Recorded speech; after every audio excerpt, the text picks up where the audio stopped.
Hi, it's Lynn, your adulting coach.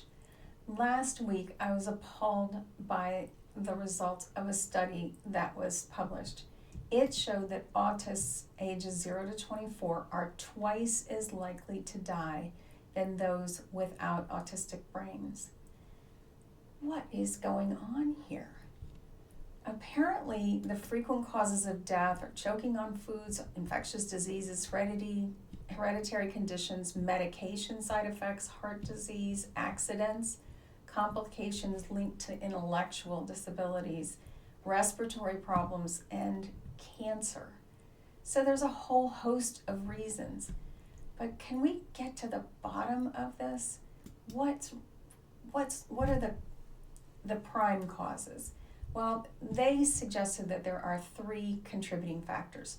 Social skills leading to isolation, disconnection, not as robust a team support system, employment, meaning they're isolated even further, they don't have contact or the funds, the money to support some of the things that they need, and so one thing can go wrong in their life and the whole house of cards can fall down because they have no savings. And self-sufficiency differences. The more self-sufficient the report suggests, the more likely they are to live longer. So let's look at each one of these. Social skills, abnormalities in social smiling was one cited, a lack of attention, low interest in other people, and poor receptivity to others' cues. We've seen that. Low levels of adaptive functioning, meaning that it's hard when things change or just dealing with the challenges of life aren't skills that they get and keep. And the high rates of unemployment lead to isolation and a lack of funds, and all of the downsides to being isolated in whenever something bad happens, fewer people are there to support them. So one thing that came out was that autists have health complications about 20 years earlier than those with non-autistic brains. And Alex Howard's Decode Your Nervous System program explains what could be happening, and I've linked to it in the notes. He suggests that the research supports the conclusion that maladaptive stress response affect us at the cellular level. So those nervous system responses, meltdowns and shutdowns, if they're not addressed and if they can't recover the way they need to from them, can have an impact on us at the cellular level, at the mitochondria level, because he explained that those mitochondria are there to help us repair any damage that has occurred in our body. And unfortunately, when we're maladaptive, a good portion of those cells are taking care of the stress responses, so they don't have enough time to deal with the healing that needs to happen. And so what can happen is that healing part doesn't occur, so they can end up in autoimmune function disorders and other things, gastrointestinal, cardio, other types of repairs that should be going on just don't have the resources to help them. So we just need to recognize first that all autistic people are individuals. We want to do our best to understand, connect, understand their challenges are, connect with what matters most to them, and practice helping them get what they want to have a self-determined life. This is what we practice inside the art of adulting. So the studies that I read offered 10 suggestions to healthcare professionals, and I've added one. Here's the first one that's mine. Well, no, this isn't mine. The first one is always consider that a patient may be autistic. So many people, especially women, have masked their symptoms and for so long that they just can pretend that they're getting things. I see this happen with my kids in general, and with both male and female kids, because they don't want to appear stupid. They've had enough teasing about that in their life, so they do whatever they can to appear normal and pass.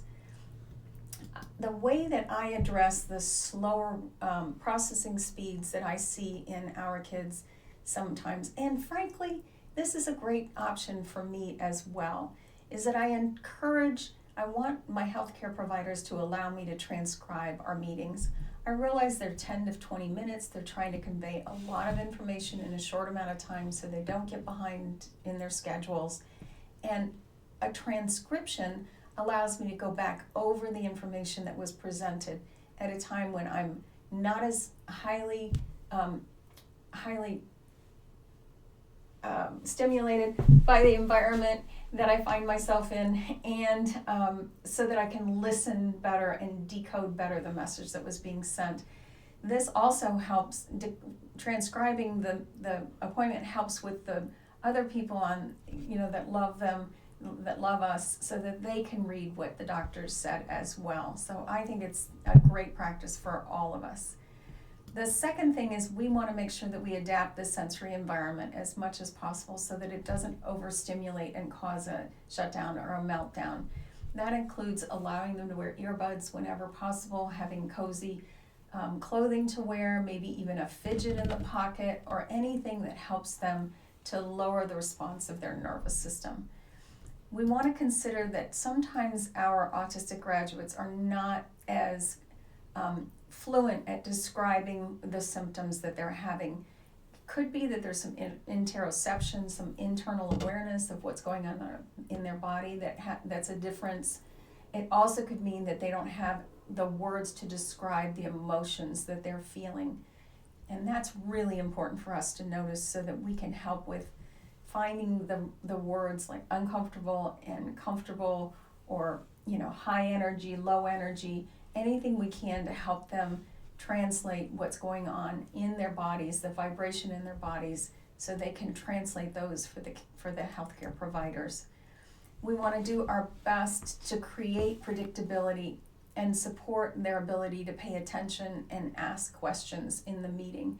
So whatever we can do to make sure that they know well in advance of the meeting, of the doctor's appointment, that it's the same place they go to every time, so it's very predictable, that they know some of the routines once they get there, and that we're in a situation in a room where they have the closest face-to-face with the provider, so that we sit back and let them be the person with all the provider's attention.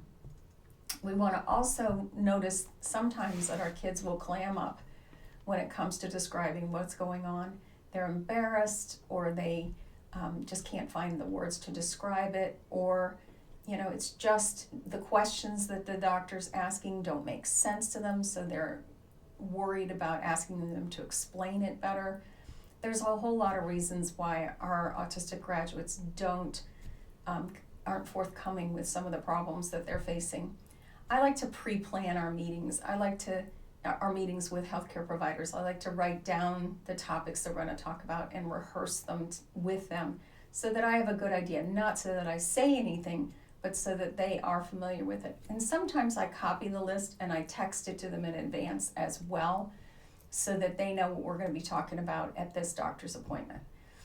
We want to support any other ways that they like to communicate with the doctor. I love the fact that our doctor now is very open to email, so that our kids can, our graduates can email them at any time. I've also shared articles and points of information like these ones that I linked to at the bottom of this video, so that they have more information about meeting our autistic graduates where they are. I do think that it's worth it to do our best to just take that level of understanding up 1 degree with our healthcare providers, because anything that we can do matters. It's worth the work for us to take the time to do that. We want our healthcare providers to meet them where they are, but it's hard for them to do that if they don't understand where they are. Sometimes, but most of the time I don't, but sometimes I will send an email in advance to my provider, letting them know what's going on, from my perspective. I make sure that I note that it is from my perspective so that they have a heads up about some of the issues that may be affecting our graduates' health. I want to make sure that they listen well to our graduates, because sometimes they rely on the behavior of them, like, whatever the exam or how they react to a question that's being asked. I'm not sure that those are reliable diagnostic approaches with our autistic graduates.